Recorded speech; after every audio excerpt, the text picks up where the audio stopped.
Australia's corporate reporting season is hitting its stride this week, with big names dropping their results. But the outlook for profit growth is dim. Companies that operate domestically are expected to see earnings grow by 1%. That's less than half the rate of Australia's economic growth. And when it comes to accounting for Australian businesses that also operate overseas, the profit growth estimate rises to 4.4%. The question that is lurking is how are companies going to invest in new growth when they're handing most of their cash back to shareholders? As you can see from this chart, the top 50 ASX listed companies hand around 63 cents in every dollar earned back to shareholders versus just 29 cents in the US.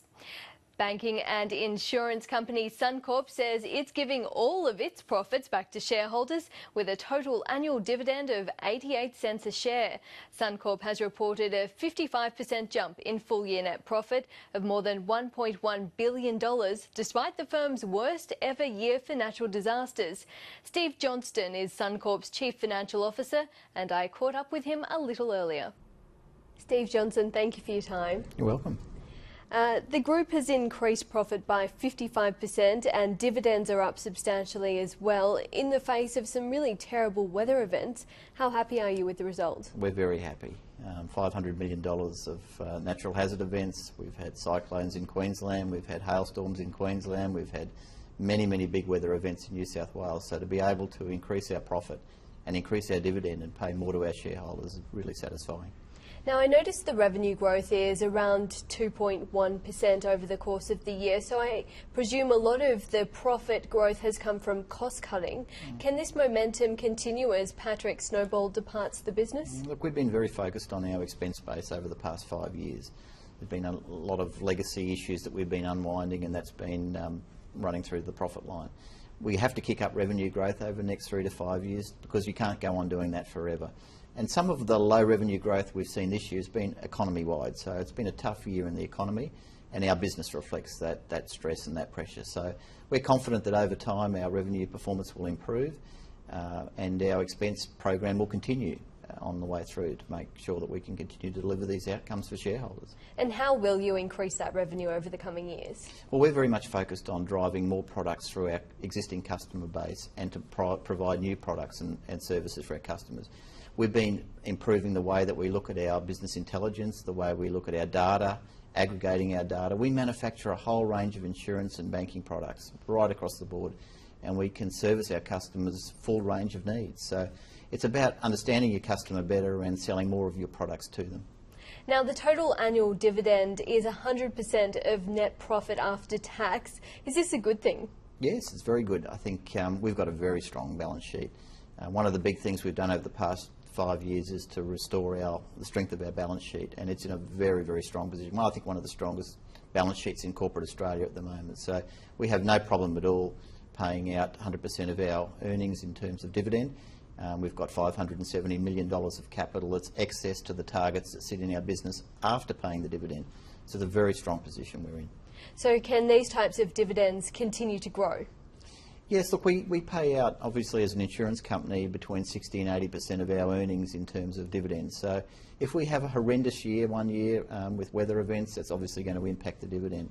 But if we have good years, and we'd expect to have good years going forward, that dividend will continue to improve. And we like to deliver very stable, very consistent results for our shareholders. There has been a bit of criticism around the big companies listed on the Australian share market returning cash to shareholders instead of reinvesting that cash into their business to grow it. How do you defend the dividend payments against that? Yeah, well, look, I think we've been able to unwind a lot of legacy issues in our business, which has supported our profit, which has supported our dividend. I certainly don't believe you should be going out undertaking M&A acquisitions or growing inorganically when it doesn't make sense to do so. That doesn't make sense for shareholders. If we as a company have got capital or cash surplus to our needs, then our first port of call should be to return it to our shareholders. Okay, well, let's turn to the housing market now. Of course, Suncorp is Australia's 5th biggest bank. The banking regulator, APRA, has changed the risk weightings for the mortgages I might just start that question again. Let's turn to banking now. And of course, Suncorp, being Australia's 5th largest bank, operates very heavily in this space. The banking regulator, APRA, has just changed the risk weightings for the big banks on mortgages. How does that affect Suncorp? Well, we're not one of the big banks, so we don't get impacted by that decision. It's something we've been arguing for a long period of time.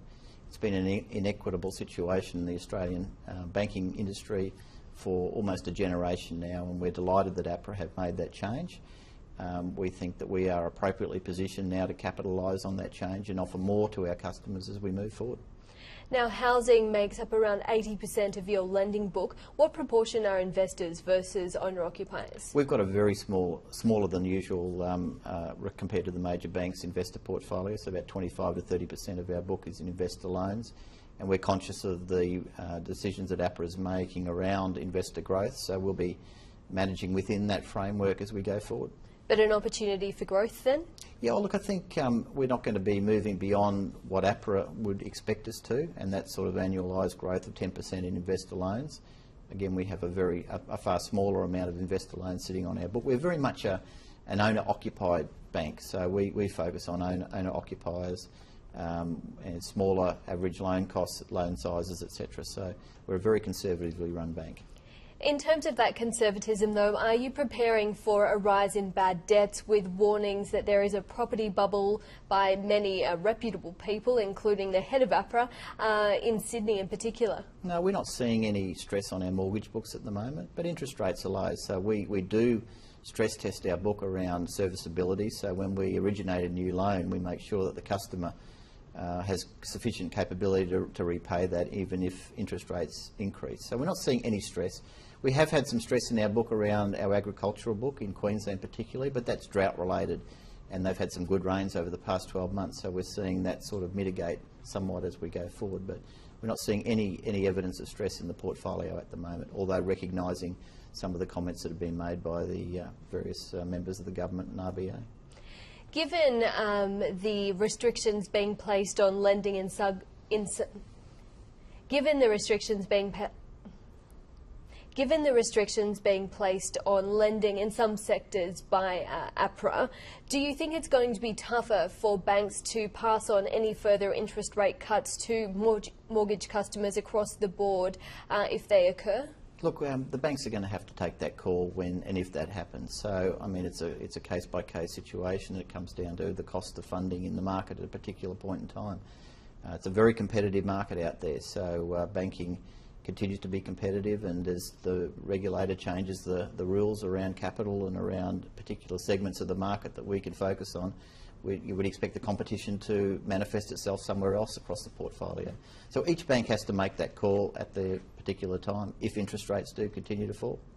Now, your net interest margin, or the margin on lending versus borrowing money to lend out, improved quite a bit. Are savers taking a hit, though, to see that gain? No, I think we're continuing to balance the portfolio from both sides of the balance sheet, so our lending book and our deposit book.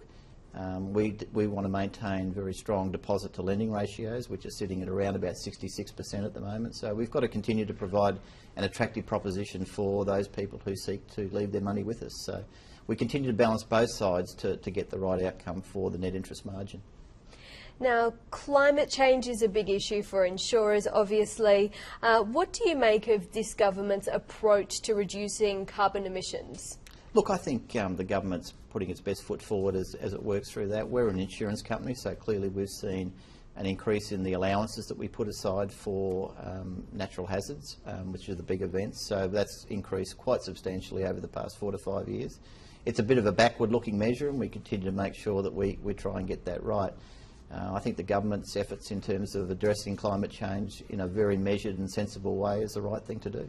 And former NAB boss Cameron Klein recently said that any big company executives who speak out on this issue, if you put your head up, you're going to get it smashed down. Do you think that's true? I think whenever you put your head up, you can expect some form of criticism. It's a democracy that we live in, so there'll be people that agree with you and people that disagree with you. I think if you're in public life in any form, you've got to be robust enough to handle the brickbats and the bouquets. Steve Johnston, thank you. Thank you.